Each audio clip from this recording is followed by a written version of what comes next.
Hello, everybody, and welcome to another episode of the Guitar Souls podcast. This is episode number 87, and I am one of your hosts, Mr. Levi Clay, and I am here with my good friend, Mr. Sitting on a Used Bus Seat, Mr. Mike McLaughlin. How's it going, buddy? Yeah, just travelling along in this old bus. How are you? Yes, mate. It's been a busy week. I've moved away from the world of guitar. For some reason, I decided to buy a piano. So, because I'm renovating my dining room, and I think, you know what would go perfectly in there? A piano. So I've become a piano man now. I am Elton John. That is me, apparently. Good times. That sounds good. I'm Red Rocket Man. That's me. You wish. You've been playing it? It's not here yet, but it's on order. So, you know, whenever that shows up. You're a piano man without a piano? Well, I have a keyboard here, so I've been practicing a lot more because I've always said for the longest time when people ask the question, like, if you could go back to 15-year-old Levi, what would you tell him to do differently? What would you encourage him to work on? And for me, it's not guitar. It's train your ear more. You know, don't wait until much later on in your life to worry about getting a better ear. You know, your technique doesn't matter nearly as much as your ear matters. And play piano because it's just a useful tool for all kind of facets of music, because a lot of music theory related subjects and certainly books are taught with piano in mind. So you buy a great theory book and you're reading through it, and all of the examples are in piano notation. So you need to be able to play it to really hear it. So yeah, piano. Recommend learning piano. So I'll be doing that, and news on that as it goes. Anyway, how about you? Yeah, not too bad. Not learning piano, despite I would love to. It's been an interesting week. I've been unwell. I've been off work. I've been back at work. I'm working on Sunday. I've had car problems. My oven has just died. But I learnt the last Party Cannon song for the new album, so things are quite good. So things are picking up, if you like. Yeah, not bad. Well, I mean, I've spent months working on it, and then all of a sudden, 2 days, it just clicked. Yeah, I should I should probably point out, based on the things we're talking about, like, you and I showcase the kind of two polar opposite sides of having a social media life, and I should steer more into your way of doing things, because you're always happy to talk about your problems, talk about everything that's going on, whereas my default reaction when someone asks how I am is to do the Facebook thing, you know, paint the best picture of my life. So everybody must think, Jesus, Mike has a tough time, and Levi's always got it so fucking great. My car is also, well, not dying, but it's you know that feeling when you turn your car on, you turn the engine on, and it just takes a little bit longer to start up than it should do. You know what I mean? That feeling of this isn't good. This isn't good. Are we going to go a wee drive back to the garage and get that looked over again? It's probably just a spark plug, isn't it? Like, it's, yeah. Doesn't matter. How long you had it? 2 months? Yeah, something like that. I've put a lot of miles on the clock, though, to be fair. So it is absolutely serving me well. But still, you know, it's going to be due a service at some point, and that's it won't surprise me if at some point in the next week, you know, I go out to start it and it doesn't want to take me anywhere. I mean, I just want to ask you one quick question. Have you checked all your fluids are topped up? No, I haven't. No, I will go give you that. And check your coolant. Go and check your oil. Yeah. I mean, you may as well check your brake fluid while you're there. Yep. Do that. I was expecting like an additional thing to go on there. Instead, you just sat there in silence. The reason I bring up the kind of positivity versus negativity thing is a lot of the fan mail that we get. We have a lot of people sort of relating to us because we are more open about the shitty things in life. We're happy to talk about when things are shitty. We're happy to talk about the shitty things in the music industry, etc., and not pretend that we are anything other than what we are. Yes, life is hard for us, for you, everybody out there. Everybody's having a hard time, and we are all in this together. And I guess I'm saying that because I really appreciate all the fan mail that you guys have been sending us, because, of course, fan mail is a new thing on the show, and fan mail is a good thing for many reasons. You know where I'm going with this. Fan mail is a good thing because it gives us something to read, but it also gives you a chance to win an Ormsby guitar, because, did you know, this show is brought to you by Ormsby Guitars. Now, if you've always wanted to try an Ormsby but never had the chance, well, boy, do we have a treat for you. Perry and the guys have just sent us over a limited edition 7-string Zakota topped Futura model, and we're going to be giving it away to one of you awesome listeners. Now, all you've got to do to be in with a chance of winning this stunning instrument is send us some fan mail to the email address GsolesFanMail@gmail.com. One more time, that's GsolesFanMail@gmail.com. This competition will be running for the next 4 episodes of the podcast as we gradually introduce a new fan mail section. So send us anything you like. It could be a funny story, a picture, or even some erotic fan fiction. We can't wait to hear from you guys, and we want to say a massive thank you to Perry and the guys over at Ormsby. Please do go and check them out on Instagram right now. On with the show. So as always, a huge thank you to our friends over at Ormsby Guitars. Please do go and check them out and send us some fan mail to our fan mail address, GsolesFanMail@gmail.com, for your chance to win that absolute stunner. And there are a few things that I need to add to that. We were talking about the guitar last week, and I mispronounced in the ad read the Ziricoti. It's Ziricoti, the wood is Ziricoti, yes. And the neck is not roasted maple, baked maple. It's mahogany, and along with the body underneath the Ziricoti top. Sure. So Perry reached out to give us those corrections, and obviously we'll let you know. And to be honest, when it comes to like guitar reviews and things like that, talking about gear, I always find that side of things very hard. And when I say very hard, what I mean is it's not something that bothers me all that much. You know what I mean? Mm-hmm. Like guitar woods. I'm never fussy about what my guitar's made from or anything like that. I just like something that feels good, something that plays well. I'm never ever really going to be fussy about materials or shapes or things like that. Like if it feels good and it plays good, then I'm happy to play it. And that guitar feels good and plays good. So yeah, being with your opportunity to win it, it's an absolute stunner, right? It does look good as well.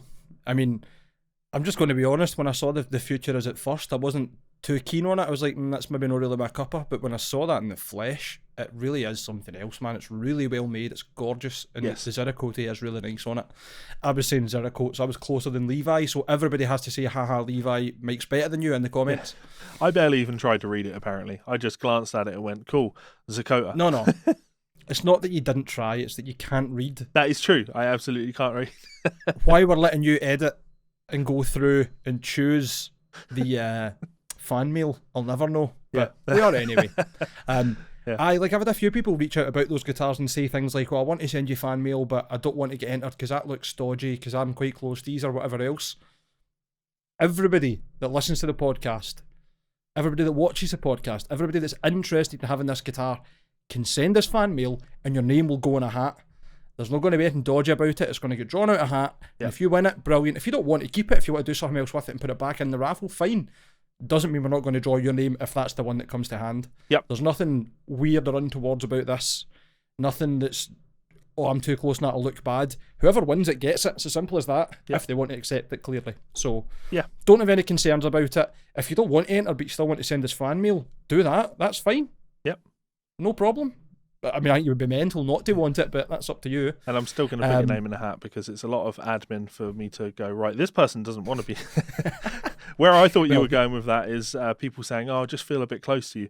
If you are a fan of this show and you've sent us fan mail, you are already close to us and we consider you that anyway. So technically, family. You're all a bit bloody close to us. So it's not as if we haven't got other... kind of prizes we can throw in as well. We've got other stuff that we want to give away too. Yep.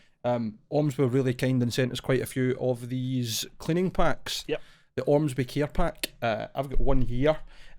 Couple other bits and bobs that we can throw in that obviously we want to do so. So get us some fucking fan mail, please. On the note speaking of fan mail, yes. I haven't read any of these. Levi just sent me a PDF earlier, so this is just me opening it. I know that Levi likes to spring things on me, so I thought I won't ruin the surprise. I'll make sure that it's just how it comes. Yeah, so this is just a selection of some of the fan mail that we've had, and there are a couple of good questions in here that we can get talking about. If we don't read your piece of fan mail today, chances are, and you think it was a good piece of fan mail, chances are it's on a list of things that we'll be eking out over future shows, because there were some really great questions that were sent in that I thought we could delve into in some depth. We got sent some garbage too, but It's all right. We're garbages just as much as once they send any in. I just did a quick look through this. This is really good. This wasn't what I expected. Just like random comments, but questions about stuff that people want. Well, I mean, I can understand them wanting your opinion on some of the stuff, but mine. Anyway, you want me just to crack on? Yeah, do it. Cool. So first one we've got is Paul McAllister. Hi, Paul. Obviously, I've known you a long time. Hey guys, I don't know if you guys have done this thing on the show before, but give a rundown of all the worst music gear you guys ever owned and how you made it work for you, if at all. We've all been down the low end gear route and tried to make it sound halfway decent, even if it sounded like a donkey getting its arse rammed by a pneumatic drill. Cheers for you guys' time. Thanks, Paul. The worst bit of gear I've ever owned. I know what you're gonna say. Do you? Surely it's the Chuck Schuldiner. You got it in one. How did you just guess that there? Yeah, I've Really? mentioned that guitar on the podcast before, and I know. it does spring to mind. But aside from that, have you owned a lot of shite gear? Well, actually, I know that you've owned a lot of shite gear because you're constantly buying things. So you must have owned a lot of shite gear. It's not really that I've had like constant shite gear. It's more so that I like to try other things. Mm-hmm. I don't really, generally speaking, get rid of stuff because I don't like it. Right. I've been quite lucky that almost everything I've had I've been quite keen on. There's the Chuck Schuldiner, which was the BC Rich Signature Series Chuck Schuldiner Stealth. I got it off cash converters or something for silly cheap. It turned up and it had no case. It was only wrapped in bubble wrap and in bin bags, and it was the shape of the guitar when it came through the mail. Very easily could have the neck, headstock, point snapped off, but somehow it survived. And I thought, fucking yes, this is really cool. It's the first guitar I'd ever owned with an ebony fretboard. At the time I was fanboying like fuck for death. And it was probably the worst guitar I've ever played. Not because it was badly set up, just because the X2N is a terrible pickup, and that thing's got a neck like a baseball bat. It may as well just be half a baseball bat cut, and then somebody's put frets on the flat end. I also at one point had an Ibanez RG350 that had been upgraded with DiMarzio pickups. So on paper it was great, but it had been wired terribly. And essentially everything was either out of phase or in single coil mode. It was really, really horrible and twangy. Not what you want from a guitar that's meant to play metal. Yeah. Like a super distortion in the bridge, and I'm like, that's really, really thin for a path. Like, way thinner than I would expect. And turned out it was out of phase. It was Bill that rewired it for me. And if memory serves correctly, that might have been the guitar that had problems with the Floyd Rose. I don't remember. I had a guitar where the posts themselves were okay, but you know the knife edge on the actual trem, Sure. where it sits on the post, Yeah. it went blunt as fuck and was slipping out and everything. So that, and probably the worst thing I've owned, actually, the worst guitar I've owned, was a Shine 7-string. Way back yonder when I was about fucking, I don't know, 15, 16. In the olden days. Exactly. With the worst tinfoil Floyd Rose you've ever seen. Terrible pickups. A neck that looked like it had basically just been a bit of like, I don't know, like guttering, covered in fake wood, like vinyl wrap. That was just something else. It didn't really stay in tune. Pedals and amplifier wise, I don't think I've really had anything that was that bad. I'm quite lucky, to be honest. Part of the question is like, how did you make it work for you? So what do you when you have a piece of gear like that, like, what is your? Are you even bothering? I mean, I make a racket, so it doesn't really matter whether I sound good or bad. It's not as if MD's like, that party cannon, I can't hear anything over the 250 BPM blasts, but I know the guitar tone's good. Yeah. No, I take a wee bit of pride in my guitar gear, to be honest. I try and make things sound as good as possible. How do you make it work? Yeah. Well, when I had the Ibanez with the funny Floyd Rose, I'm sure it was the Ibanez that had the faulty knife edges. That was a pain in the ass. So eventually I just blocked the trem off, which was really the only way to convert it to a hardtail, essentially. The only way to really deal with the tuning problems, and then just leave the locking nut unlocked. Yeah. The funny pickups I had to get wired. I had an Ashdown Fallen Angel valve head. Cheap as fuck. Built cheap as fuck. Terrible. One of the valve sockets on that broke. so all the valves except one of them worked, and it just sounded dead noisy and horrible. Right. I didn't really make that work. I got quite lucky. Bill, again, had a look at it and was like, cool, right, that full socket's fucked. Drilled into the board and seated another another socket one for me. I've had mishaps at gigs, if you want to talk about equipment just being like mass failure. And honestly, the only way to make it work is just to roll with the punches. Either laugh at yourself and try and fix it, or accept that it's not going to be fixed and just go on with it. I like that kind of accepting thing, because I've had a fair few pieces of gear that, for one reason or another, just is never going to work out for you. Mm-hmm. So for me, trying to make things work that you don't immediately gel with would be the mistake. Like, either get rid of it and get something better, or pick up one of your other guitars and make that work for you. I've had a few things that I've sold over the years, like my Vigier 7-string, it wasn't working for me. It didn't vibe. There was something about that guitar that didn't vibe. It didn't sit right for me. Mm-hmm. So I wasn't going to go out of my way to try and make it work. I tried a few things like different string gauges and things like that, but it was just never going to work for me, no matter what I did with it. So, I got rid of it and got something else. I have owned some stinkers. My first guitar, my Washburn BT9, it was all I had though, so I played it and I just kept playing it. I didn't know any better. What else did I have? I had a vintage metal axe, which at one point, while trying to clean it, I tried to clean the dark rosewood fingerboard with a scouring pad, which stopped it being a dark rosewood board. It was a much lighter rosewood board when I was done with it. Did you end up fucking the frets and stuff as well, No, scouring them? No, it wasn't. I didn't. I was careful to only really scour the wood. Yeah, to scour that part that's really soft. Yeah. That one that's clearly more vulnerable to a fucking scouring pad. Yeah, you learn these things.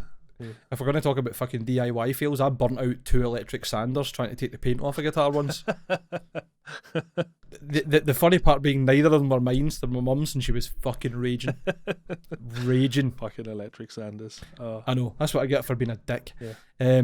I've since learned that I'm not very good with projects, but I still occasionally end up with one as well, And they never get finished. We never finish projects that we start. That's just life, isn't it?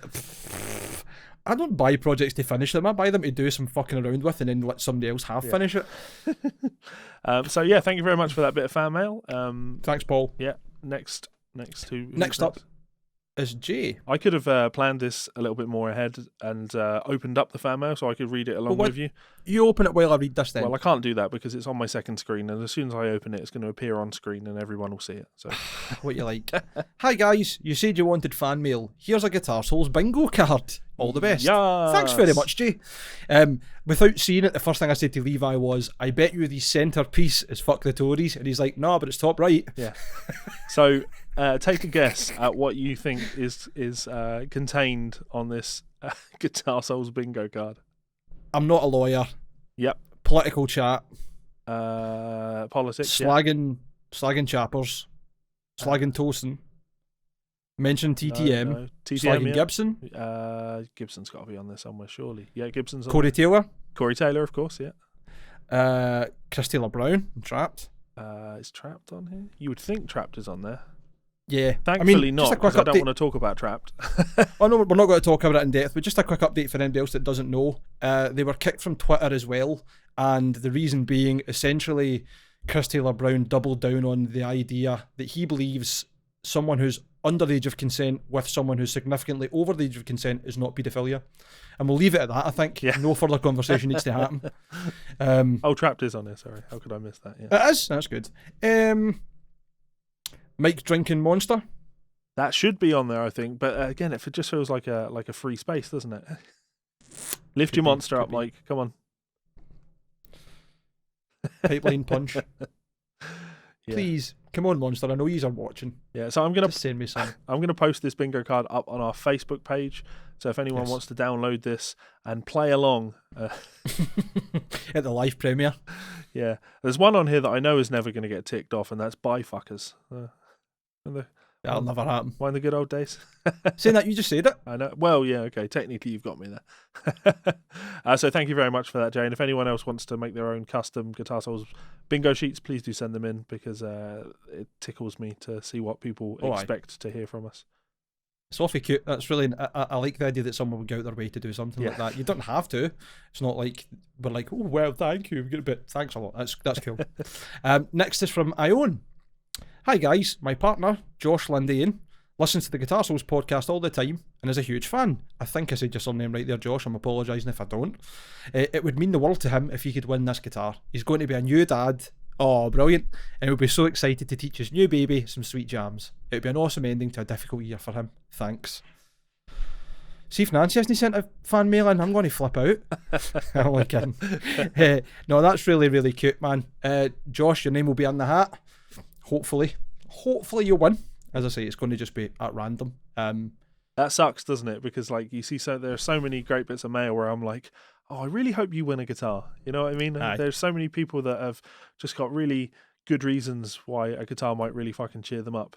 Knowing our luck, it's going to go to somebody who has 25 guitars and it's just going to sit in a case, or even just go straight on eBay. And the winner is Martin Miller? No, I don't think so. Yeah, so that is cute. And the idea of a new dad teaching jams to his kid on a 7-string. 7-string's probably a bit much, mate. Maybe go for one of those micro RGs. They're really cheap as well. So, Or the Jackson Minions. They're also really good for the money. Perry, when are you going to make some small guitars? This is a niche that you're missing. Multi-scale for children and babies. 12.5 to 15.5 inch fan. It's like fucking Subway. Yeah, right. No, thanks very much for that mail. That's great. Josh, congratulations and best of luck. Next up is Stu. As a Metallica fan for nearly 40 years, I die a little inside whenever someone bashes Kirk Hammett. Mind you, I've also died a great deal inside whenever I've heard him play over the last 30 years. Love the show. You know what, right? I don't think I've ever said this on here. Not that it's like a controversial opinion or mad or anything. I used to love Kirk Hammett. I loved that he played notes that were slightly outside the box. As well, Levi, my theory levels are none to none. So, you know how quite occasionally he plays as a sharp 6th instead of playing a normal 6th when he's playing scales? Yeah. A major 6th rather than a flat 6.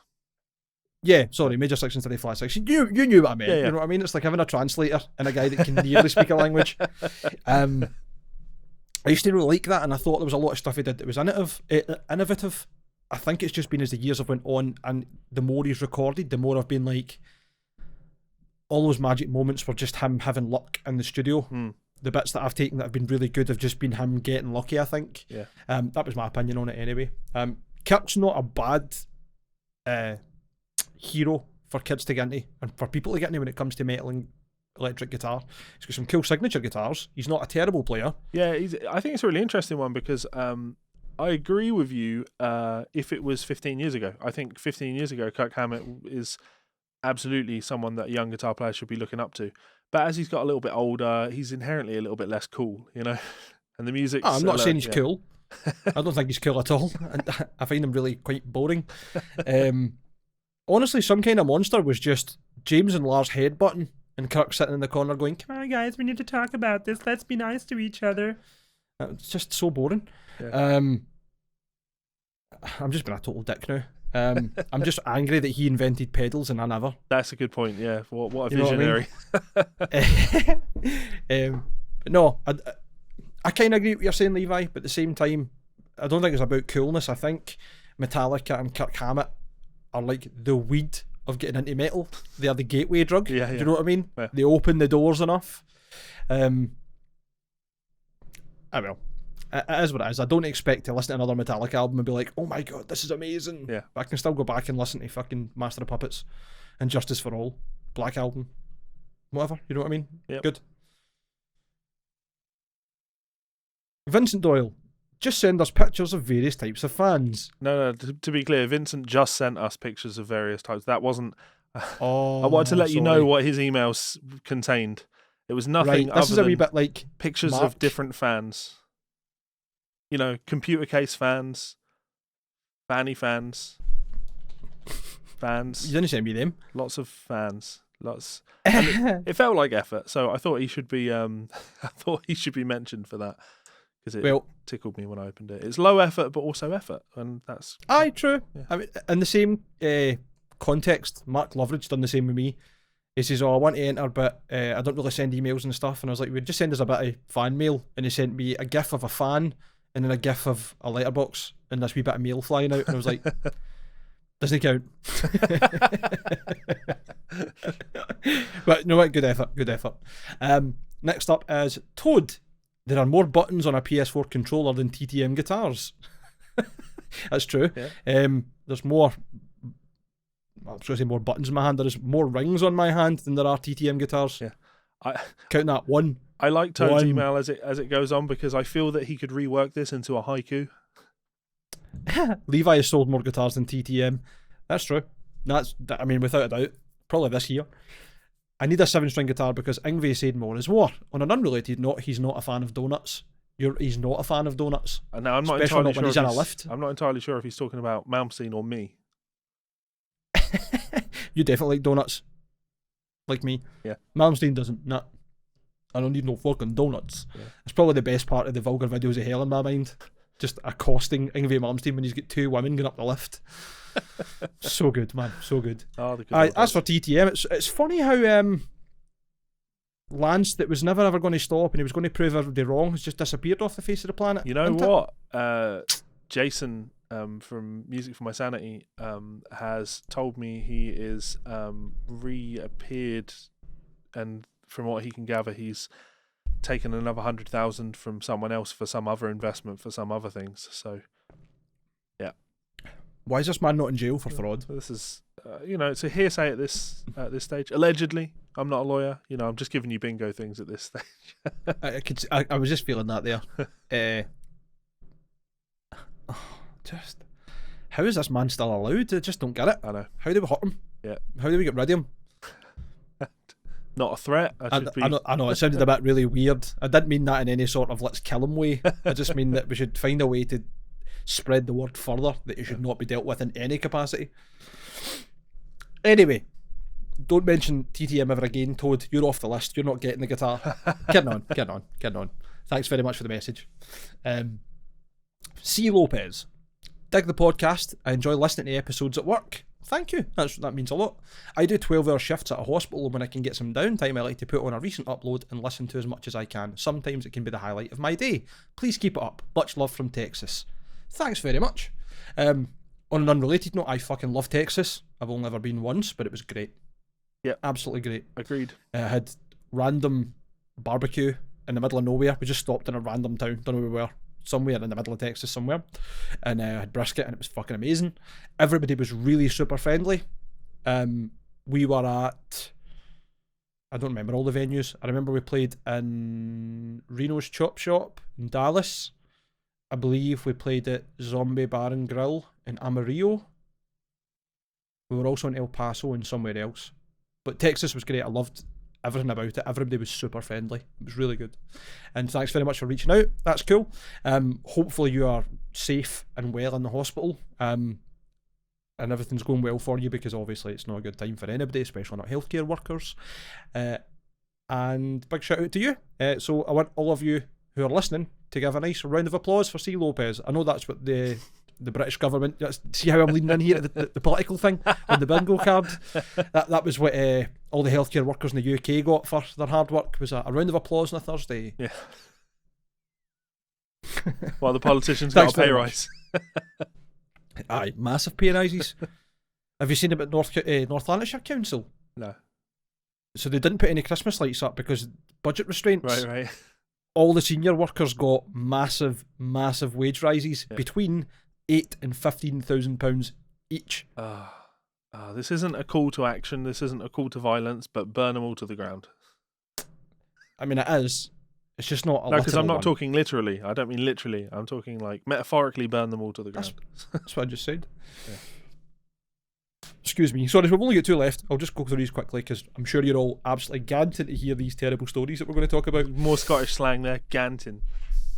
Ganting means just absolutely choking, like you're so excited about it, you're so enthusiastic, ready to go, buzzing.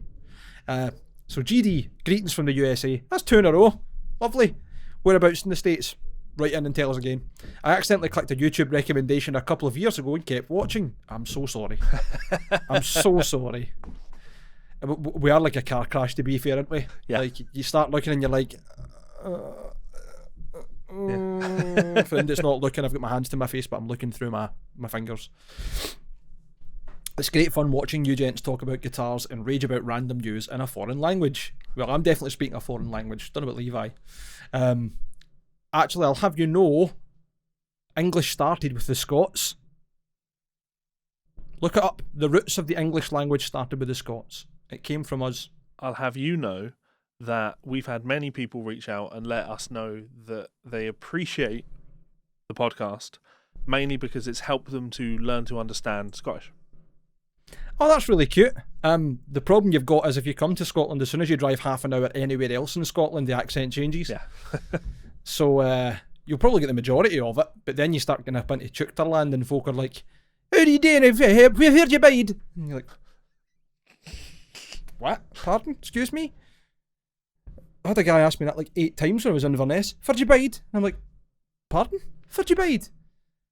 Fur is where, J is do you, and bide is stay. Where are you from? Where do you stay? Where'd you bide? Took me about 10 attempts to get it, and I am Scottish. Can only imagine what it'd be like for tourists. Yeah. The terrifying country. Yeah. You know what? I think we're like German. We sound super aggressive, but we're not. It's just a lot of harsh noises. Sorry, I'll continue this. I know you've both had some struggles, but I've especially enjoyed your conversations during the pandemic. Hearing familiar voices seems to make it a bit less lonely. Thanks very much, man. That's really cute. And without getting on the soppy side, the reason that I'm so keen to share about stuff is it's good for me as well as I like to think that it helps other people. And if it doesn't, it doesn't. But if it's got an effect on anyone else, so be it. That's a good thing. I don't think that it's a bad idea to take the it's okay to not be okay message further. Sure. And have conversation, because without communication we're never going to get any further forward. Yeah. Just a matter of life, isn't it? And we want you to know that you can never be lonely when the Guitar Souls exists, because exactly, you're part of the We've family. got what 86 episodes of drivel and nonsense. 87 now. 87, yeah. Even better. And for anyone that doesn't know, Monday nights, usually around about 9 PM UK time, Levi has started premiering the episodes, and there's a live chat function, and it's been pretty good. We've had upwards between 30 and 50 people pretty much every episode. Yeah. I missed the last episode, unfortunately. I was busy, I couldn't jump into the chat, but generally speaking, Levi and I are both there, if not one of us. I'll always be there. And we'll just get a good chat with people. So if you have anything you want to ask, or you want to watch the episode with us essentially and listen to us giving you behind the scenes director's cut information, then come along and have a chat with us. We're always there. And as we've both said before, reach out to us on social media if you need a chat and you want someone to ask a question, or you need somebody just to listen to you, or just somebody to talk to, or you want an opinion. Always here. Yeah. And thanks again, GD. Thank you. Finally, Kane Spangler, and this one looks like it might well be basically a question for you, Levi.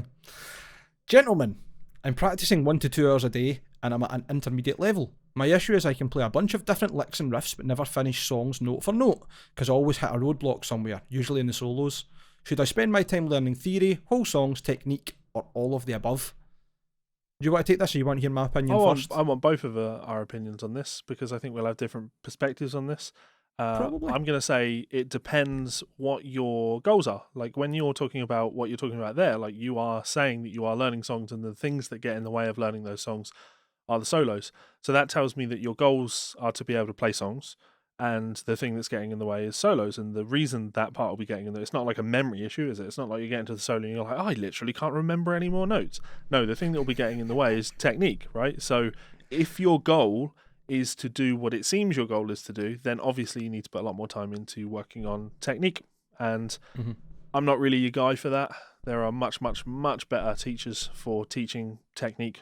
It's not an area that really interests me anymore, mainly because it's not interested in my playing, but also because as an educator, it's just a very crowded space with a lot of great teachers, and it doesn't matter if you're a great teacher in that space. You're a great teacher alongside a lot of other great teachers. Nothing really stands out. So I focus all of my teaching on aspects where there's not nearly as much representation. So yeah, I wouldn't be a guy to really teach technique, but it sounds to me like you would need to work on technique. But what I would add to that is have a hard think about what it is that you do actually want to achieve. When I first picked up the guitar, all I wanted to do was to learn songs. I wanted to be able to play other people's songs along with the album because that was enjoyable for me. That was where I got the enjoyment from on the guitar. And it's very easy to stay in that place for your entire guitar playing life. But have a real think about if that really is where you're going to get the most joy, because you may find that what you really want to do is you want to write songs, or what you really want to do is you want to learn to improvise, or there's tons of like facets to playing the guitar. Really put some thought into what it is that you want to do, because the answer of what you will need to practice will change depending on what your goals are. So that's my input. Mike? That's a really, really good answer. Really well considered. I like it. Mine's isn't too far apart from what you're thinking. Maybe this sounds a bit counterintuitive to someone who's never really had a guitar teacher, other than when I was at high school, but my advice would actually be much the same as what you just said there. Have a think about what it is you want to get out of playing guitar. Are you really enjoying just playing at home? Are you looking to join a covers band? Are you looking to write your own music? Are you looking to perform? Are you looking to get into it as a business thing and ghostwrite for people or play in session bands? Like, where do you want to take it? And that doesn't mean you have to set your goals and that, pigeonhole yourself and never do anything else. But it certainly gives you a structure to move forward and go, cool, I've done what I want to do in this capacity. What do I do next? And find a good guitar teacher that you can go and speak to, because as stupid as this sounds, it doesn't matter how good you are. Other guitar teachers can always teach you something. And you can always teach them something as well. It's always good to just network and help out. And a good guitar teacher will, generally speaking, point you in the right direction for you to work around what your problems are yourself. Yep. And build those skills of going, right, cool, I want to be able to do this, but I can't. Why can't I do it? What is the gap in my knowledge? Yep. A second opinion's always fantastic. I know that might sound a bit stupid or maybe too simple to work, but I would honestly recommend that. If you want to work out the best teacher for you, reach out to guys who are local to you, or even ask. Levi obviously knows a lot of people, maybe not specifically where you are, but reach out to us and we'll see if we know anybody that would be good for you, that could do. Yeah. I'd imagine it would be online lessons these days. Yeah. And the other advice really is just keep playing. Do what you're enjoying. If you're not enjoying it, take a wee break and try something else. Yeah. The worst thing you can do, and I'm really bad for it, and I'm just being totally honest, as someone who plays a lot of guitar and a lot of gigs and does a lot of travelling, deciding you don't want to play guitar for a couple of days and just leaving it sitting can be okay. Deciding you don't want to play guitar and leaving it for a week or two is a bad idea. Yeah. Because you lose so much so quickly and you lose motivation and effort. Cool. And even just picking up the tiniest things that you enjoy playing, if it's like, I don't know, if you were playing in a covers band and you were just playing acoustic open chords, but you actually want to be a shredder, do that when you want to do it, and then when you're home, shred your dick off and just enjoy it. You know what I mean? It's all about getting what you want from your instrument and from being a musician. And whether that's sitting in your bedroom and playing 4-chord songs or being on stage and playing a million notes doesn't actually matter. Okay. Just do what makes you happy. I'll add 2 points on top of that. So I like what you said about getting a teacher. If you are in a position where finding a teacher isn't financially viable for you, there's an additional kind of thing that you can do there, which is not just having a teacher. The reason that you really want a teacher is so you can spend time with somebody that is much better on the instrument than you, right? That should extend beyond your student-teacher relationships. Make sure you are surrounding yourself by better musicians, because you will always get better spending time around better musicians. Better musicians are always happy to talk about music, right?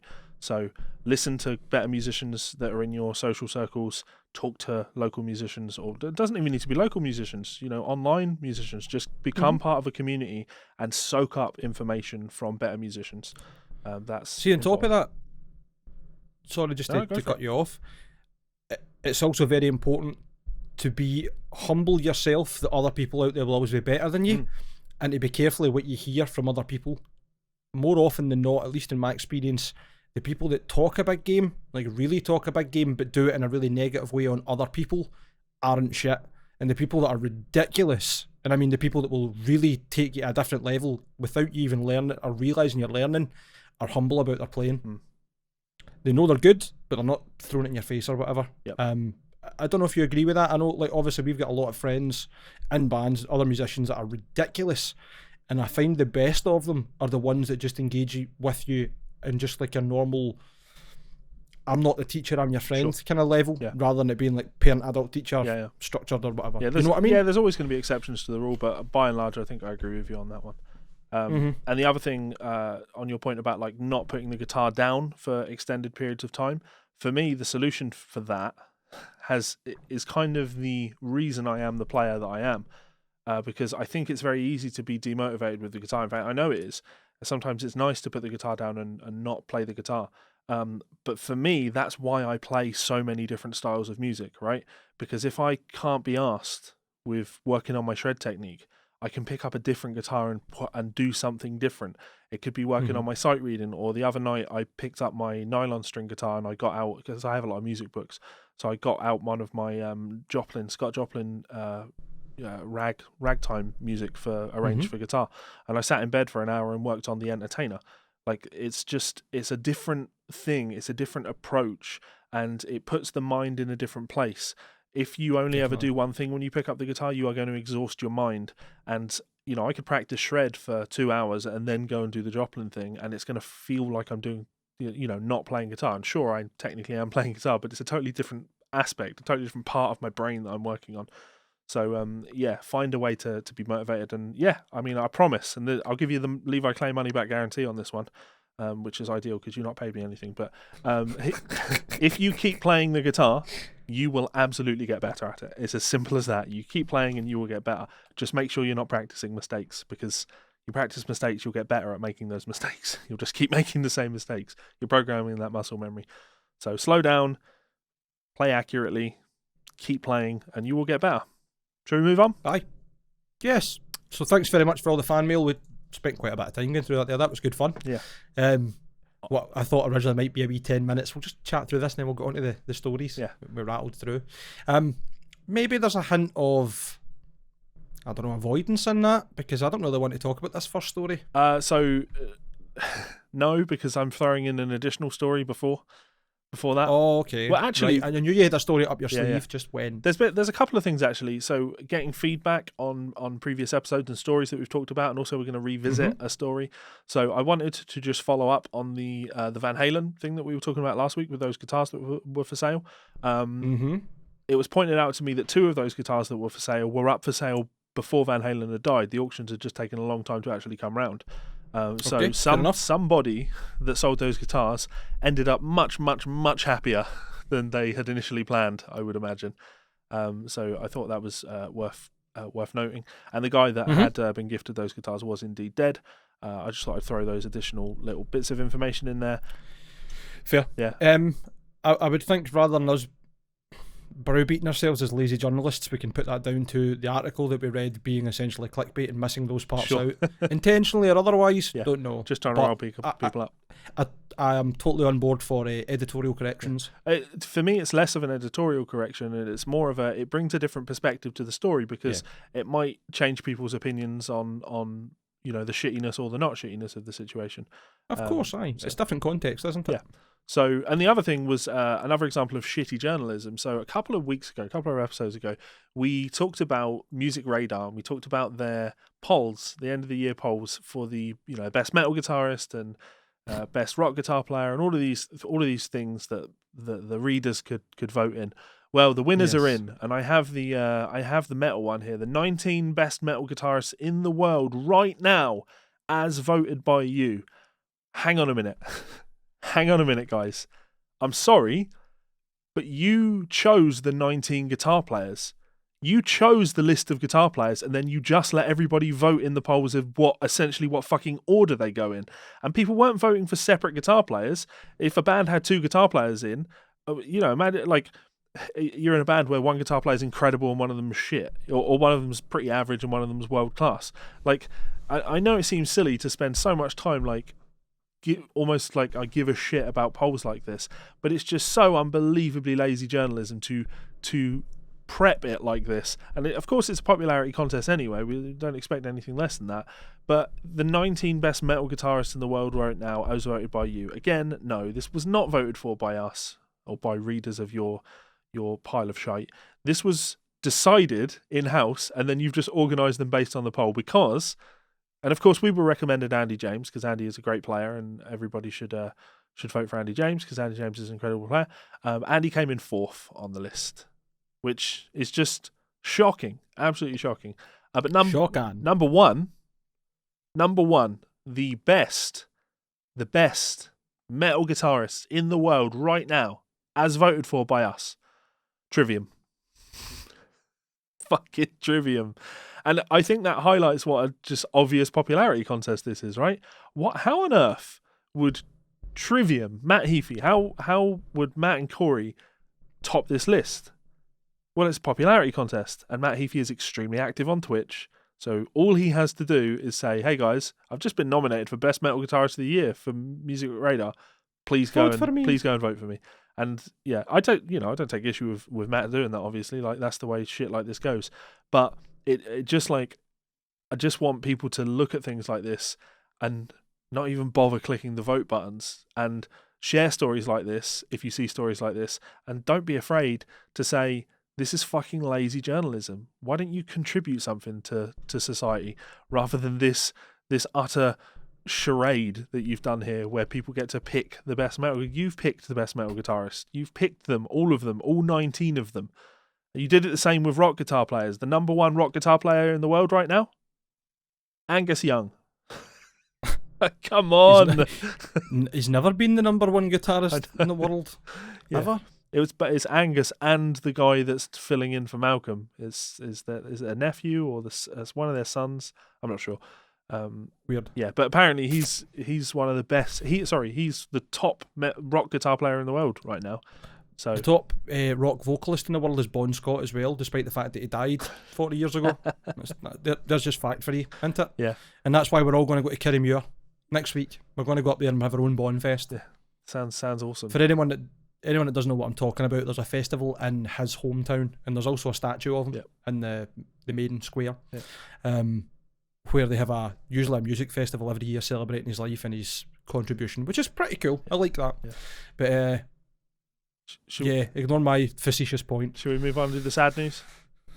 Yes. Now, I'm sure anybody that's listening to this podcast, not everybody either, but a significant majority of our listeners will know this news. And unfortunately for those that don't know this, I'm going to sadden you potentially. We've lost Sean Malone as well as Sean Reinert this year. So that is the full rhythm section of Cynic gone. Yeah. And young. And more importantly, that's another person gone. Really young as well. Yeah, 50 years old, no cause of death revealed. Yeah. Horrible. It was actually Paul Masvidal that I saw break the news on Facebook, and then it was posted about. Or someone shared his status. You know, I know Paul's had a bit of controversy around about him with him and Sean Reinert falling out years ago and whatever else. But he's always been quite good with words. Can't really deny that. And his Facebook posts are always really well written. Yeah. So you don't write music like that unless you're an articulate person. Yeah, of course. But I mean more so like he's very careful of the words and language he uses.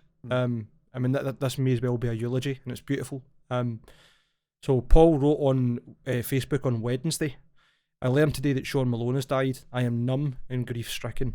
He had a brilliant mind, a gracious heart, and was one of the greatest musicians I've ever encountered. I know that this is a shocking loss for so many fans whose lives he touched with his artistry, as it is for me. Please keep him in your thoughts and listen to his playing to celebrate his life. #Sean Malone." Yeah. 2020 is just not going to stop, is it? Yeah. It's I have to say, like, getting a bit jokey about things, bringing a lightheartedness. I hate towards the end of every single year where everybody's like, can this year just fuck off, please? You've killed too many famous people. If this year could hurry up and end, that would be great. What? Because nobody's going to die next year. Like, come on. Right. Okay. There's a long list of people. I'm not downplaying this. Like, there's a bunch of other people that I've seen that are less musician focused. Barbara Windsor died. I mean, that's a British thing more so than anything else. Big Babs. Yeah. It's sad to see Sean go. And there's kind of an upside to this, though, which is when somebody like this dies, it encourages people to go and do the listening thing and go and put the time in again to reacquaint themselves with the wonderful music that they've released. I've always said that Cynic's first album, Focus, absolutely not for me. I don't like the production on the album. It's a bit rough and hard to listen to for me, but Traced in Air. Veil of Maya is about the only track on it that I can really get into. I kind of agree with you, because it sounds a bit like the Death album that he was on just before he did Cynic, which is, it's got Overactive Imagination, Human. Yep. Isn't it? Yes. I believe. So around about the same kind of production. But you're right, Traced in Air is just a work of art. Yeah, so get some really Cynic is. on there, absolutely great. And this article mentions other things that he'd done, and he's written 4 books. And the interesting one for me in there is A Portrait of Jacko, the Solos collection, book of transcriptions of Jacko Pastorius's bass solos that was released via Hal Leonard. So yeah. Quite a big book company, so Yeah, again... And in the academic field, he has papers on theory and music cognition published, and gave presentations at conferences such as the Society for Music Theory, International Conference of Music and Gesture, and the Glenn Gould Conference, taught at the University of Central Missouri, Carnegie Mellon University as assistant professor of music theory. So we're definitely talking, like, it's so easy, I think, for people that are outside of the metal world and outside of the prog world to look at someone like this and go, oh, played in a metal band, must have been a knuckle dragger. But no, Sean was a very accomplished musician. Definitely. I think there is a genuine misunderstanding of metal, that it's all just about, as you say, knuckle dragging and basics and stupidity. The reason I ended up getting into death metal and shred and tech stuff is because I got so far learning guitar that I was like, right, cool, I can either get into jazz or I can get into metal, because they're the two ways that I progress my technicality, my abilities. In my mind it was anyway. I know there'll be other routes I could have went down, learning Latin, jazz, classical, whatever. Latin, classical, whatever. But my thoughts were, I like metal, and I know that jazz is complicated enough that you can make a career out of it. So where do I want to go? And me personally, I always just wanted to play guitar as a hobby, and be something that I enjoy doing, not something that I have to, or potentially could turn from a hobby into a job that I then resent. But there's such a misunderstanding on just how studied quite a lot of metal musicians are, and their abilities. Alex Skolnick's a good example, I think. Plays in Testament. People write them off as a thrash band that don't deserve to be in the Big Four. Spoiler alert, they absolutely do. Take Anthrax right out of there. Yeah, I'd agree with you on that. Scott Ian and his 12 fret guitar, take the other frets off the guitar and all that. Get the fuck, come on. And I'm not denying that Anthrax have got good tunes, and that they've got good members. Joey Belladonna's a great drummer. No, Joey Belladonna was a singer, wasn't he? Who am I thinking? Yeah. Fucking, what's the drummer's name? Pass. He's really good anyway. Is it Charlie Benanti? It is, isn't it? Charlie Can't tell you Benanti. anything about drummers. Well, anyway, what I'm saying is that Testament should have been in the Big Four, Sure. and Alex Skolnick is a good example of a well-rounded player that only really gets a recognition for people that know who the band are, or follow him for the Skolnick trio. Yep. Anyway, I think we better move on, but we're really labouring our time with this, aren't we? So I'll power through this next story super quick. Okay. Dream Theater have released a holiday single, The Holiday Spirit Carries On. So Mike said that was garbage when I sent it to him, but you know what? It could be worse. No, I would agree with you up until the point that James LaBrie sings, and then that's when it gets worse. Yeah. Because it's not too bad. I mean, it's cheesy, but it's... As much as I'm not a big Dream Theater fan, they know what they're doing, they know how to write good music, they know how to present these things in like a listenable way, but still have that prog element. Sure. But as soon as James's vocals come in on it, I'm like, no, 'tis the season to be... His mad fucking horrendous voice. I had someone reach out to me earlier in the week and was giving me recommendations of other prog bands that I might really like, and the band DGM was presented to me. DGM. So I've been listening to their album The Passage, and it's excellent. I was told that they sound like a cross between Symphony X and Dream Theater, And I disagree with that. I don't think there's any Dream Theater sound in there whatsoever. I can definitely hear the Symphony X vibe. To me, they sound like a lovely blend of, and your ears will perk up as soon as I say this, a blend of Symphony X and Scar Symmetry. Oh, They've got a real I've got to give Scar that a Symmetry try vibe to them. So DGM. But yeah, while talking about this, I wanted to mention this because I like the idea behind this. So this track, this Dream Theater track, is available on dreamtheaterofficial.bandcamp.com, and the write-up that goes with it says, with touring cancelled around the world, the incredible members of Dream Theater's crew have not had the opportunity to work as they normally would in 2020. Please help us support them by purchasing this exclusive holiday track. All proceeds will go towards these dedicated people who work tirelessly to make Dream Theater concerts possible. So it's nice, you know. definitely. In the link that you left, obviously someone playing it on some sort of Guitar Hero Yes. version. And the top pinned comment is, if you're listening to this, buy the track. Yes. So I'm going to go ahead and buy the track after we're done, Yeah. just because I want to contribute. It's I would $2.99. urge everybody else to do so. Yeah, $3, and that's a nice thing for them to have done. I do think Significantly less than buying a shitty coffee from Costa or Starbucks. Yeah, yeah. The annoying Come on. thing is, it's impossible to see just how many people have bought the track. But I do hope, because I don't know what Bandcamp is like in terms of how many people actually buy stuff on Bandcamp. But I would really like to hope that this has raised a significant amount of money, so that all these people that are out of work are able to make a little bit of money, which is good on you, Dream Theater, for trying to do something good for your people. Because and we're going to get onto the subject of making money in the music industry as our main story for today. But it's been a hard year for everyone, and I imagine more so than anybody, the people that put tours together. Yes, I know a few independent promoters or people that run agencies, and where this has been their year, they've maybe projected to actually start really doing well. Tanked, yeah. Also on the some note of which aren't. Finish. I was just going to say, some of which haven't even been entitled for some reason by the government for help financially, so they've been double fucked essentially. Yeah. Also on the note of Dream Theater, it's also been brought to my attention that John Petrucci, big old John, put up an Instagram post of him working in the studio. It said another hard day at work or something like that, another day in the studio, right? And it's his back as he's sat at the console doing stuff. But in the corner of the shot is the headstock of a guitar, the back of the headstock of a guitar, and it's an 8-string guitar. So, I've seen this. We know why you posted this, John. Hype beast. Oh God, I hope it's acceptable. I hope you play 8-string guitar in a way that doesn't just sound like 7-string but played lower, and in the way that you kind of play 7-string and make it just sound like 6-string but lower. Because so we've got that to look forward to with 8. Yeah, exactly. But he might do something creative with it. Okay, so I wanted go on. Let's talk about something that's doing something creative and doing something good. Obviously, you were talking about making money in the music industry and how a lot of people have been suffering. Yes. Not that long ago, we spoke about Juan Alderete, sorry, and obviously being unwell. Was it a coma he was in, I believe? He was, from a bicycle accident. That's right. It was a cycling accident.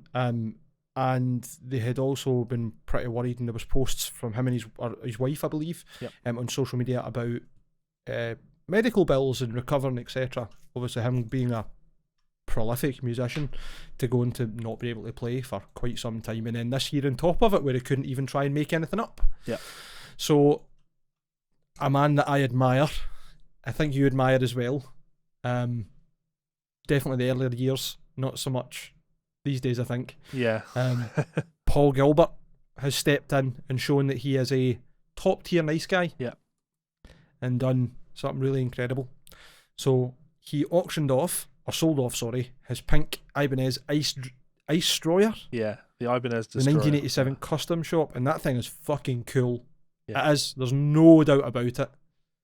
Yeah, he used this back in the day with Racer X. It's on the cover of Live Extreme Volume Live. Back when he had the tassels on the bottom of it, and you know what? Like, this is a really nice gesture and a nice way to raise some money for Juan. But you also have to look at this and go, mate, you could have done this in a better way, surely. because the video announces that he's put the guitar up for sale on Reverb, right? And the guitar was listed for £12,583. There'll be an equivalent in dollars, but obviously when I visit Reverb, it's probably $15,000 or something like that. Something about there, I would think, yeah. Yeah. So he's put this video up and told people to go and check out this this listing, and the guitar has sold in 1 minute, which tells us one thing and one thing alone: you could have got a lot more for that guitar. I mean, if you want to be that kind of cynical with it, yeah, but I don't think Paul was out to make top dollar and look like some sort of weird scalping, look how much money I can give out. It was I've just changed it to dollars, it's $16,000 okay. and 11 cents. I think you're right, if it had been an auction it'd be something else. Yeah. But I don't know if that's maybe a figure that Paul knows Juan's needing and just went, fuck it, we'll go with that. Yeah, no, fair. Just guessing. Yeah. The thing that I found best about this, right, and obviously it's cool that he's made all this money to help Juan out, it's the fact that it's not just been this one-off incredible instrument. He's flung in loads of plectrums that show all the way through his career, because I know he's had all sorts of different, and literally one of his signature pedals straight off his board, which is pretty fucking cool. The GHS PG14 Overdrive, very early model, used on my pedal board, is what it said on the Reverb. Yeah. So I think you're right, probably could have made more money, but it's a bit like shitting on somebody for doing a good thing because they could have done more. Oh yeah, let me be clear. I'm absolutely not shitting on Paul. I think I'm trying to put it in from the perspective of if I had organised this and I'd done this with the intention of raising money for a friend, and this auction went up and sold in 1 minute, my default reaction would be, oh fuck, I didn't put it up for enough. I could have got more money for my friend. I could have helped him more. So you've still done an incredible thing here, Paul. And actually, if anything, maybe the kind of good guy Paul Gilbert spin that you can put on this, that you can see on this, is Paul doesn't overvalue himself. Paul doesn't look at this guitar and go, well, I should be able to get $50,000 for this because I'm Paul fucking Gilbert. You know what I mean? Aye, it's totally. Yeah.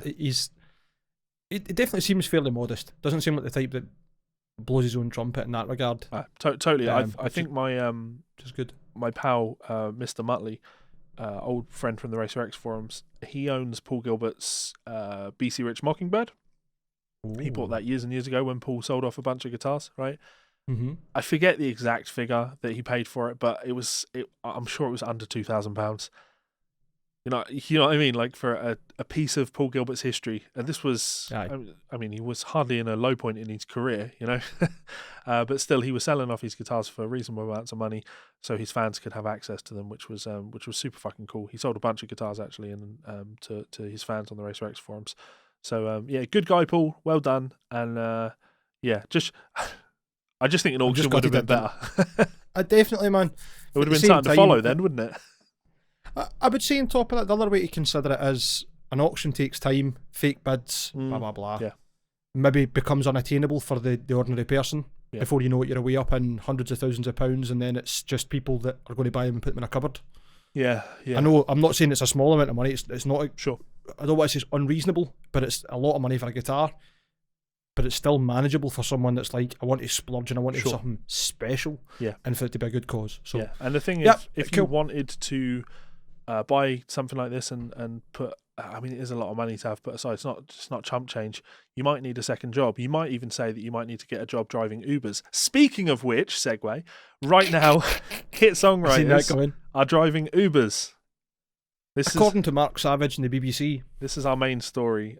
This and the swath of artists that seem to be selling off their collections to labels. Yes. So I think we'll leave that one for now, but we'll have a wee look at this. Yeah. I saw this posted on Facebook. Someone had left a link from BBC, and I actually think it's an incredible article. Only read half of it, to be honest. Yeah. But I felt like it would be something really good for you and I, even just to go over quickly and have a quick chat.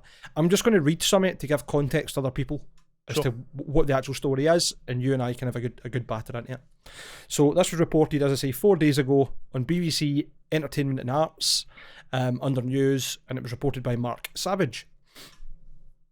The songwriters behind some of the UK's biggest hit singles are driving Ubers to make ends meet, MPs have been told. Fiona Bevan, who has written songs for One Direction, Steps and Lewis Capaldi, said many writers were struggling because of the way streaming services pay royalties, which is probably very fucking true, but has also been going on for a long time.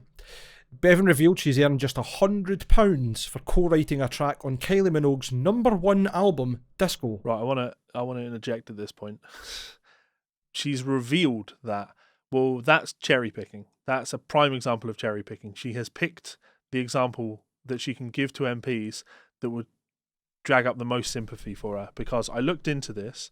She does have a writing credit on one song on Kylie's latest album. One song. Along with multiple other people that have songwriting credits on the same song, and it's not a single from the album.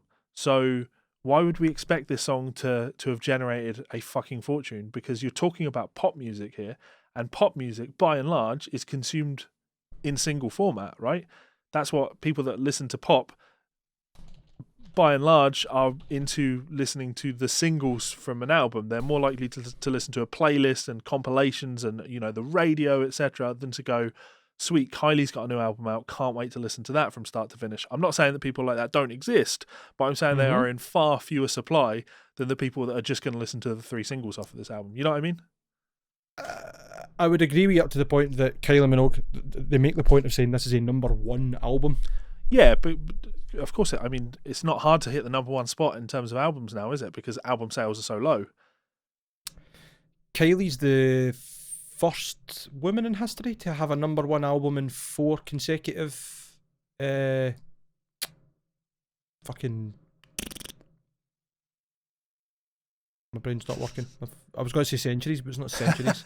Decades. Fuck me, decades. My brain just went. See what you're getting at. Yeah, but sorry. But this album was knocked off the perch by AC/DC, because again, like, of course AC/DC were going to knock this off the perch. Like, album sales are just generally low in general. So I just think that, like, she's complaining about streaming royalties here. Like, we're not making enough in terms of streaming royalties, and I wouldn't expect, you know, track 11 on Kylie's album that isn't a single to have done massive numbers for streaming. The singles will have done big numbers for streaming. I just find it very manipulative that you're right. She's written songs for One Direction. She co-wrote a song with Ed Sheeran that One Direction had a massive hit with.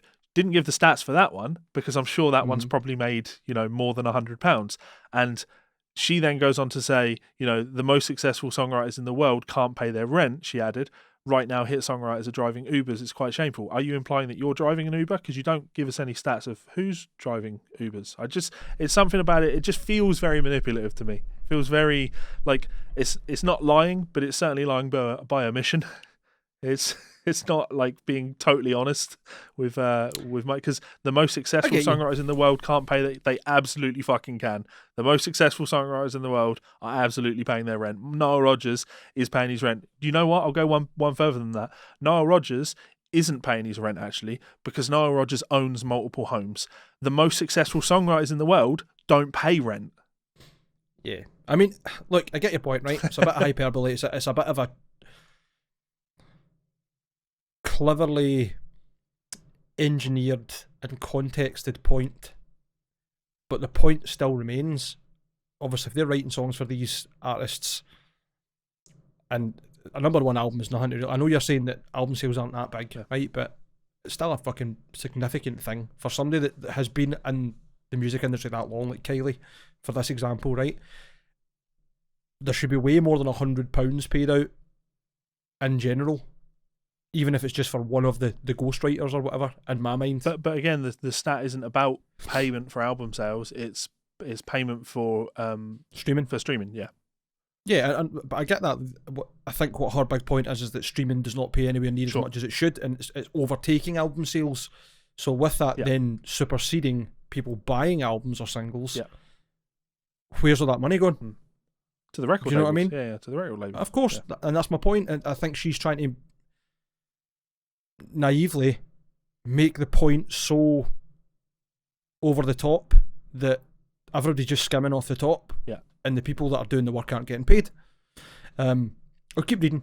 Bevan was giving evidence to a Digital Culture, Media and Sports Select Committee inquiry into the economics of streaming, which now accounts for more than 3/4 of music industry income in the UK. I mean, that context itself, I think, kind of adds to what I'm saying. I am going to pronounce 2 or 3 names very wrong. MP served for musicians including Sheik's Nile Rodgers and saxophonist Soweto Kinch, as well as is that right? Yeah, as music managers Maria Forte and Kwame Kwaten. I think I might get the surname wrong there, but I think Kwame is definitely the right name. Rogers said he hadn't looked into his streaming income before the COVID-19 pandemic because my tour revenue has been so substantial that I could support my entire organisation, which is good. Yep. We all want to know that Nile Rodgers is still doing well, obviously. I don't mean that in a, snide or sarcastic way. Couldn't decide how you felt about that. It's nice that someone can actually make money and support all the people that help them bring their music to people. Yeah, I like that he used the term organisation rather than support myself. Yeah. Exactly. I think that I've always got the impression that Niall's more about everything working as one unit than just I'm Nile Rodgers and you's on it to support me. I always got that kind of vibe off him that it's like we're a team. I can't do it if you're not helping. If you're not doing the lights, you haven't run the cables. Yeah. This hasn't been done. You know what I mean? After looking at the figures this year, he was completely shocked. We don't even know what a stream is worth, said the musician, adding that there's no way you can find out because of non-disclosure agreements between record labels and the streaming services. We must have transparency, he told the committee. We do have figures, but it's what people have worked out, not necessarily what's on contracts, and that I think is a bit dangerous. The guitarist and producer said record labels can take... sorry, I'll start again. The guitarist and producer said record labels retain up to 82% of the royalties they receive from streaming services like Spotify, Apple Music and Amazon Music, calling the system just ridiculous. Can't argue with that. Yep. It is pretty fucking stupid that people who don't write the music get all the money. But that's what we get for letting supply and demand and the distribution chain be ate up by record labels who've decided we've got the money to get this out and we're important. Well, like everybody that's involved in these scenarios feel that they're important. The person that owns the song, the person that owns the recording, like the person that that does the tours, etc. Like everyone feels they're important because everyone is important. Like it requires everybody. The music industry does require everybody, and that's why everybody has the right to negotiate and fight for what they're worth, etc. And like no record label is holding a gun to your head and making you be on their label. And actually, the reason you go with a big record label is because they have a long history and an experience in negotiating on your behalf, because they use your songwriting skills to make records, which they own, and then they make that's how they make money. So you work with people like this because they're fighting on your behalf. And this proves that, I think, because if labels are, and I know from my contacts in publishing, that absolutely record labels absolutely rinsed streaming services. Publishers were way too late to the table, to the negotiating table, to be able to get a share that they could ever be happy with. But yeah, record labels have gone in and they've done the fucking negotiating. And I don't know. I just don't know what Nile Rodgers wants MPs to do about this. Like, if you're not being forced to have your music on Spotify or Apple Music or anything like this, you go in knowing the terms of the agreement, and if you don't like it, don't fucking go into the deal. I don't like it. I did a video talking about re-releasing my album on Spotify and places that you could buy it, and I told everybody to go and stream it, because I know that I won't make money from streaming. If I was relying on making money from streaming, if I was relying on making money from my music, I absolutely would not be releasing my music on Spotify. Well, I think it's maybe a misunderstanding of what Niall's doing. I don't think he's worried about the money that he's missing out on. I think he's in there as someone who is comfortable enough and can still argue and high enough up the chain with enough experience with record labels and stuff that he can actually do a bit of investigating. As the article goes on, and just to answer your other question, you're saying you don't know what Nile Rodgers wants MPs to do about it. He's asking for transparency. So I think he's basically saying these non-disclosure agreements are unfair on the artist because we don't know what we're actually getting. And I get what you're saying, that the record label go in and negotiate on your behalf and do good negotiating. They're only doing good negotiating for themselves if 82% of the royalties are staying with the record label. Yeah, my point is that the record labels, not record labels, MPs can never get involved in this and go, well, you're going to have to reveal the details for these non-disclosure agreements because these were deals that were made between two parties. It's like the Taylor Swift lawsuit that we were talking about a couple of weeks ago. Like, yeah, it's unfair that Taylor's not allowed to. Everybody has to sign a non-disclosure before going into it, so then Taylor can't find out any information. She can't then go to an MP though and be like, well, it's very unfair that all the parties who are involved have all agreed not to tell me what's going on. Like, it's shitty. I'm not going to pretend that it's anything other than shitty. It is unbelievably shitty, but MPs are not doing anything about this. MPs do not have the power to do anything about this. They cannot change the business deals that have been made between consenting parties, is what I would say. Look, that's fair enough. Let me read on, because I get the impression that there's more in what Niall says here. Basically on that point as well. He accused the major labels of deliberately withholding money from artists. I look at the record labels as my partners, and the interesting thing is that every single time I've audited my partners, I find money. Every single time. And sometimes it's staggering the amount. Rogers, whose credits include Chic's Le Freak, Madonna's Like a Virgin, David Bowie's Let's Dance, said the industry needed to change the way streaming payments are calculated. Currently, each play of a song is counted as a sale, which gives labels the lion's share of the income. But Rogers went on to argue a stream was more like a radio broadcast or a license of the original recording, which would give artists about 50% of the royalties, which I agree with. A quote from Niall is, labels have unilaterally decided that a stream is considered a sale because it maximises their profits. Artists and songwriters need to update clauses in their contracts to reflect the true nature of how their songs are being consumed, which is via a licence. It's something that people are borrowing from the streaming service. Yep. However, Rogers was optimistic that labels, streaming services, writers and musicians could negotiate a fairer deal and asked MPs to make the UK a leader in regulating the streaming market. This can now be a great paradigm shift for songwriters and artists all over the world, he said. I don't disagree with anything he says. I think that's a really... maybe it's a bit naive that MPs are going to step in. But the thing is, like, if it wasn't record labels that got to the table first with the streaming services and negotiated the deals that they made so that, you know, streams were being considered sales, then it was going to be the publishers that got there first, and that they were going to negotiate it that all streams were considered broadcasts. And in that scenario, we'd now be having this conversation, but from the other perspective, where we're saying record labels aren't making any money from streaming. So because record labels aren't making any money from streaming, they're not paying out any advances to make more music because it's not profitable enough for them, and something needs to be done to change this. Like, I think we're all avoiding the elephant in the room here, which is, like, we're all arguing over the world's fucking smallest pie.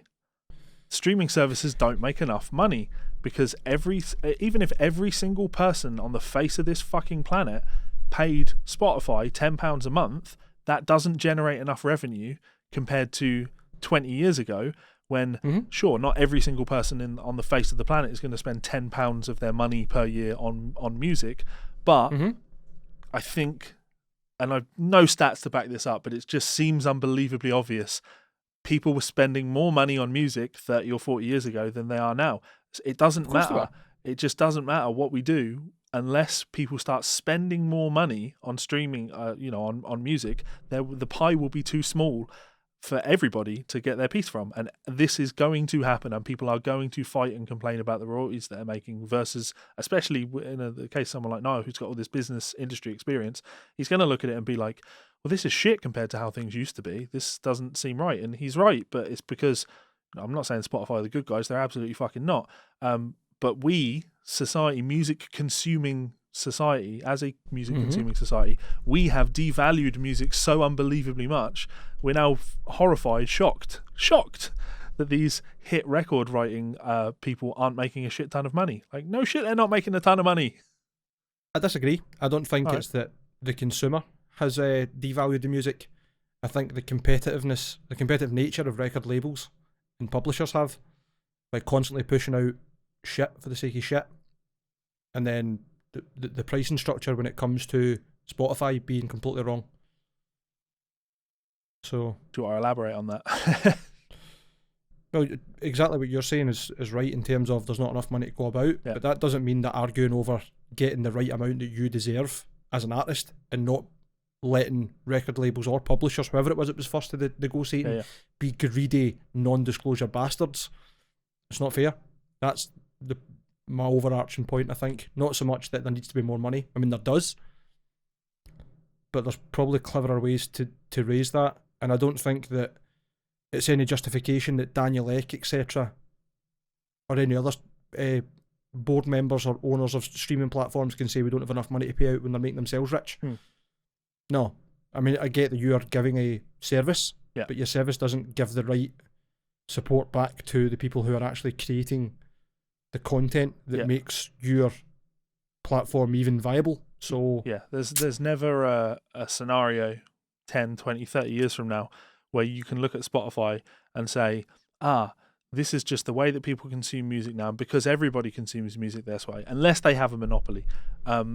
This is the way people consume music, therefore it generates enough money that all artists can get paid a lot of money. Having said that, I don't want to use someone like Daniel Ek as a scapegoat and say, well, he gets paid a fuck ton of money, because he does get paid a fuck ton of money. And he scalps a fuck ton of money. Sorry, we'll correct you there. Fair. I'll agree with you on that. But even if he wasn't, if we marched into his house and took his salary and distributed it out among the musicians, it's still a pittance. It's like one person or a few high up people in Spotify will be making a lot of money, but also in the grand scheme of things, like we just like there's as horrifying as this is to say, especially on a music focused podcast, there's no fucking money in music because the people that we look to sell our music to don't value it.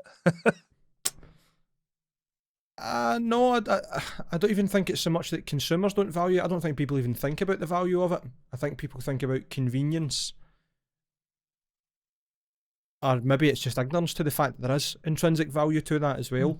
You're surrounded by music and media. Yep. The film industry's never fucking super struggling for money. All these people make ridiculous money. Why does that model not work for music? Trying to think about what you've said there. Think about the budgets that go into films. And the money that gets generated from those budgets. Back and forth. All the actors get paid a lot of money. People that work on the sets usually make a good living. It's very lucrative all round. Yeah. Why do we not have the same investment structures or some form of similar setup and hierarchy for the music industry? And I'll tell you why we don't, because the record labels own everything and they don't have to worry about any other shit because they just pay themselves and that's it. I think also that tells us that the film industry makes a lot more money than the music industry. Like there's more money to go around. Yeah. But it is an interesting thing to consider because there's definitely. But I wouldn't agree that the example I would use to counteract you're saying that there's more money in the film industry than the music industry, I think. No, I don't even know what I'm trying to say. I think if you see Netflix as an equivalent to Spotify, because they're both plugging the same problem, that convenience over cost kind of thing, or convenience being the number one commodity of any art, still make a lot of money. Yep. Film studios and artists, actors, etc., are still making a lot of money. Sure. There's still a lot of money, way more money into it. I don't know what I'm trying to say. I know where you're coming from. I don't think it really matters if you don't know what your point is, like you said there, because it certainly raises there's thought that can go into it, and we can use that as a nice little segue to just throw in this additional point. If you look into it, you're going to see lots of stories of all of these artists like Bob Dylan selling off their catalogs, and they're selling them off to the record labels. And I don't know how I feel about this. I think that a lot of people are using this as an example of how not profitable the music industry is, but I don't think it really tells that story, because the fact that somebody is willing to buy all of these copyrights, the labels want to have these copyrights, well, they want them because there's money to be made on these things. I think that what you're seeing when it's people selling their, everything they own, it's old people selling everything they own, right? And if Bob Dylan can sell his entire back catalogue of publishing rights for hundreds of millions of dollars, like, you would absolutely, I think if you're towards the end of your life, you would absolutely fucking do that. If you told me that I've got 6 months to live and then somebody popped in and said, Levi, do you want to sell me all the copyrights to all of your books? I'm absolutely going to say yes, because I can't take the money with me. So why not have that money with me now? The only people that wouldn't do that are people that think, what's going to happen after I'm gone. is there people that I would want to own these, beyond me? Do I want to pass these on to children, etc., etc.? So the other thing to consider is, if you've only got 6 months left to live, why the fuck would you want hundreds of millions of dollars? You're not going to spend it all. Well, and it's not like he's not already doing quite well, if we're talking about Bob Dylan specifically. Well, if you've only got 6 months left to live and you've got hundreds of millions of dollars, that is probably more than you could ever do anything with. But that's really down to the person. Like, if I had 6 months left to live and I got given hundreds of millions of dollars, I would go and do a lot of good with that money. I wouldn't just personally enjoy it. I would do as much to kind of help people. And I'm sure Bob Dylan probably isn't going to go and do that. But I guess what I'm trying to point out is that when you are seeing all of these stories, it's not fair to immediately conclude, well, the reason they're selling them is because they're not making money from their publishing, because these things have value or people wouldn't be buying them. Like they're selling them because they have a product, a commodity, and there is money on the table that somebody wants to pay you for that commodity, and you're deciding that ultimately I would rather have all of this money now rather than have all of this money spread out over the next 40 years of my life. Because, spoilers, Bob Dylan doesn't have 40 years left on the planet. No, he doesn't, sadly. Yeah. I don't think any are going to reach 120 or 119. But I'm not a big Bob Dylan fan, but I certainly don't grudge him being at 79 years old, having had a very, very lucrative career going, fuck it, I'm going to sell these to Universal. Yeah. My problem is that Universal are going to spam them, and you're never going to get away from Bob Dylan and his whingy voice. Well, yes and no, because eventually, it takes long enough. The original recordings, not so much, but these songs will fall into public domain. Eventually. After what, 60, 70 years or something? Yeah. Oh. Copyright.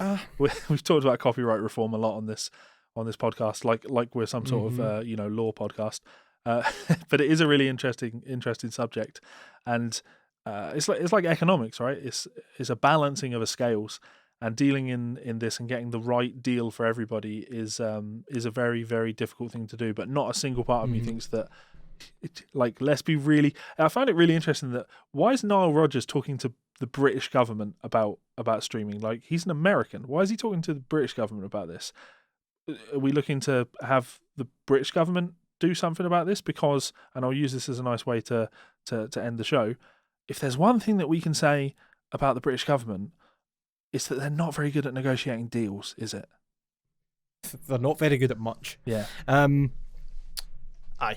I don't know. It's funny you say that, right? Because Niall's quite often on daytime TV in Britain, so I don't know if he stays here or whatever. Who knows? Yeah, to be fair, he may actually live here, and I've just said that for no real reason. the joke's on you. The Brexit deal was oven ready. That's how after 4 years, 3 fucking different prime ministers and countless negotiations back and forth, a pandemic, potential hyperinflation and a depression coming our way. That's why we don't have a deal. I'm actually, on that note, I'm absolutely brooking it because I've got a fucking custom shop mayonnaise due like mid next year. Like, that's a massive additional expense getting thrown on top of that now. How's that right? How's that fair? How's that fair by any stretch? I bought that thing like 9 months ago. Bought and paid for. Nothing about Brexit and its process has been fair. Yes. Why would you ever mention that word? Okay, fair point. Waste of time. Yeah. Speaking of things that are guitars, that are upcoming guitars and things that are cool, did you know? This show has been brought to you by our friends over at Ormsby Guitars. We want to thank Perry and the guys for their ongoing support and remind you all to head on over to their Instagram page and their website to check out more information on the upcoming pre-orders of the RC1 and the Goliath Run 14 models. Stunning guitars for an incredible price. If that's not an option for you right now, well, we're still giving away our limited edition Zakota-topped 7-string Futura model. All you need to do to be in with a chance of winning this incredible instrument is send us some fan mail. Send us some fan mail to GsolesFanMail@gmail.com. One more time, that's GsolesFanMail@gmail.com. This is an incredible opportunity, guys, and we will post this guitar to one of our fans anywhere in the world. And of course, there will be some other wonderful prizes that we'll be giving away to some runners-up. Good luck, and we'll see you for another episode soon. Laters. And there we have it, ladies and gentlemen. Another episode of the podcast, The Guitar Souls, comes to a finish. Massive thank you to our friends over at Ormsby Guitars. Please do go and send us some fan mail to GsolesFanMail@gmail.com and be in with your chance of winning that absolutely stunning instrument, that stunning mahogany-necked, Ziricoti topped Futura. Mahogany body. Mahogany body as well, yeah. So do it. Mike, anything you want to add to that? If you don't send us fan mail, I consider you very silly. I'm not going to say any other words than very, very silly. Not an enemy, very silly. Because that is a really beautiful guitar that you could win for almost zero effort.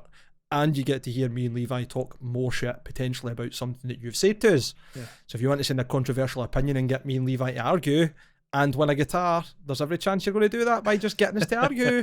So get them in. Come on. Yeah. And once again, thanks to everybody. Thanks to Perry and the guys at Ormsby for constantly being cool with us. Yeah, I'm quite looking forward to. Really, I'm looking forward to actually finding out and announcing who the winner's going to be. We've not really talked about that, right? So in the announcement last week, I said we were going to run this competition for 4 weeks, and we don't keep really more organisation, more announcement should have gone into the draw date. I've not really thought about it. The idea is that it's 4 episodes. So the last episode was the first episode. This is the second episode. We've got another episode and then another episode, and then we'll announce a winner. So I don't know what date that takes us to, but that's the plan, guys. What can I say? I'm a terribly unorganised individual. It's the best I can offer you. But somebody's going to get a free fucking guitar, and it will be absolutely fair. Like, there'll be no bias going into it. Like, we will be picking a name. I'm literally going to write all of the names on a bit of paper, and I will have somebody I'll get Mike to actually literally draw a name out of a bloody hat. Okay, how's that for fair? I genuinely thought what we would do is get all the names on a list and get somebody else that we know to do it on camera, even Kieran or something, because then there is zero chance there's any interference. Fair. But how does that work? All the names in a hat, right? Literally all on paper, in a hat, a literal hat, and then Kieran can draw the name. Fantastic. We'll have to. As long as Kieran's all right with it. We've announced it. We've announced it. It's officially announced now. So No, I've changed my mind. Right, what we're going to do is get Finlay to announce it. He's starting to learn how to read, so he can try and work out whose name it is. Yeah, like a challenge. Okay, sweet. I like that. That's cool. Okay, Mike. So we'll get a wee look at what the options we've got for throwing in if we end up doing second and third prizes, etc. Absolutely, there's stuff here. More prizes. And we'll get the finger out and actually list what's on the cards, really. Well, because the thing that's stopping people entering the competition right now is not knowing what second and third place get. It's true. Yeah. It's very true. Mike, I would expect that. Until next time. Feliz Navidad. The least knobby dot.